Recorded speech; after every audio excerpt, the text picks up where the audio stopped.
लोमड़ी की और मुर्गी की और एक ढोल की कहानी सुनेंगे। ढोल जानते हो किसको बोलते हैं? जिसको हम बजाते हैं, है ना, ढोलक, ठीक है, ढोल। तो आज मैं आप लोगों को उसी लोमड़ी और मुर्गी और ढोल की कहानी सुनाऊंगी। सबको सुनना है ना?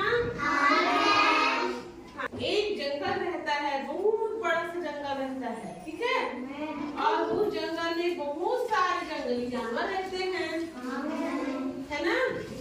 कौन कौन से जंगली जानवर रहते हैं बताओ तो? जंगल में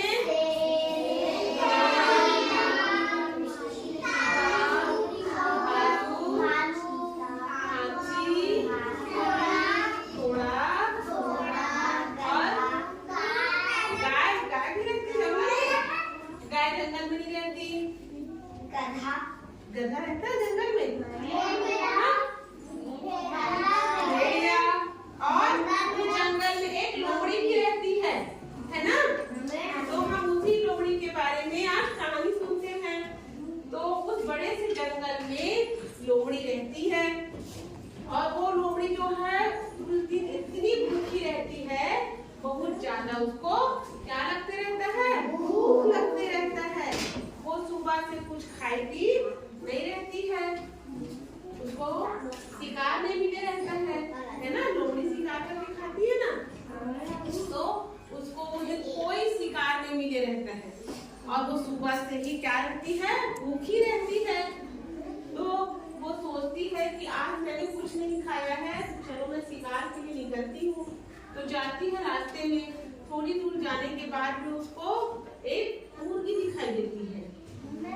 वो मुर्गी जो है एक पेड़ के नीचे कुछ रहता है, उसको वो चुगते रहती है ना, मतलब कुछ खाते हुए मुर्गी वहाँ पे रहती है। अब लोमड़ी उस मुर्गी को क्या करती है? देख लेती है दूर से। फिर वहीं पे पास में एक झाड़ी रहता है, उसके पीछे जाके छुप जाती है कि मुर्गी थोड़ा सा आगे आएगी तो मैं उसके ऊपर आक्रमण करूंगी और उसको अपना शिकार बनाऊंगी और मैं क्या करूंगी? खा जाऊंगी, है ना। तो वो सोचते रहती है और झाड़ी के पीछे छुप जाती है। मुर्गी को पता नहीं रहता है कि लोमड़ी उसको देख ली है और उसके ऊपर वो आक्रमण करने वाली है करके वो अपना दाना चुगते रहती है। तभी अचानक से कुछ आवाज आती है ना, फटफट फटफट, है ना। तो लोमड़ी सोचती है कि जरूर कुछ न कुछ है, इतनी तेज आवाज तो कभी नहीं सुना है मैंने, और उस आवाज को कौन सुनता है? मुर्गी भी सुनती है। वो भी इधर उधर देखती है कि कहाँ से आवाज आ रही है करके, और लोमड़ी सोचती है कि अब तो दो शिकार मुझे मिल जाएगा।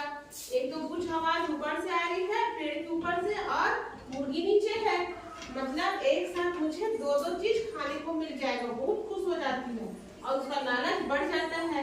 अब उसे कंट्रोल नहीं होता है ना। अब वो सीधा जाके पेड़ के पास दौड़ते चली जाती है। जैसे ही लोमड़ी को आते हुए देखती है मुर्गी, तो वो डर के मारे फुर्र से उड़ जाती है ना। फिर मुर्गी भाग गई।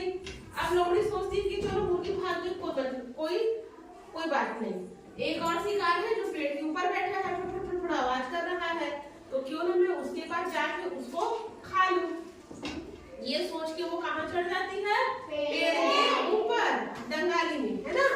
और देखती है कि एक सफेद रंग का उसमें क्या है? ढोल लटका हुआ है ना।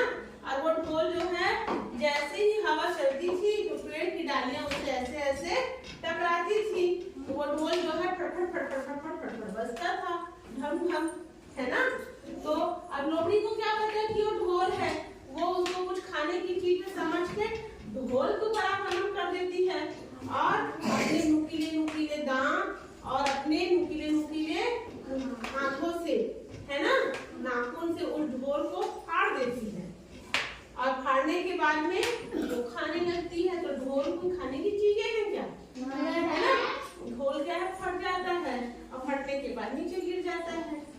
फिर लोमड़ी सोचती है कि इसको खाने से तो कोई मतलब नहीं हुआ, तो और होता मेरे दांत और मेरे हाथ बेकार हो गए, है ना, और उसे भूखा ही वापस पेड़ से उतर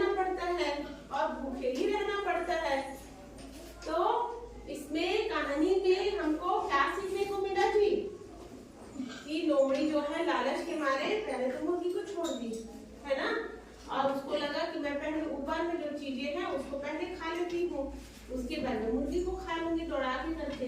लेकिन उसकी लालच के चक्कर में ना उसको मुर्गी खाने मिला और नहीं ढोल। ढोल तो कोई खाने की चीजें है क्या? नहीं है ना।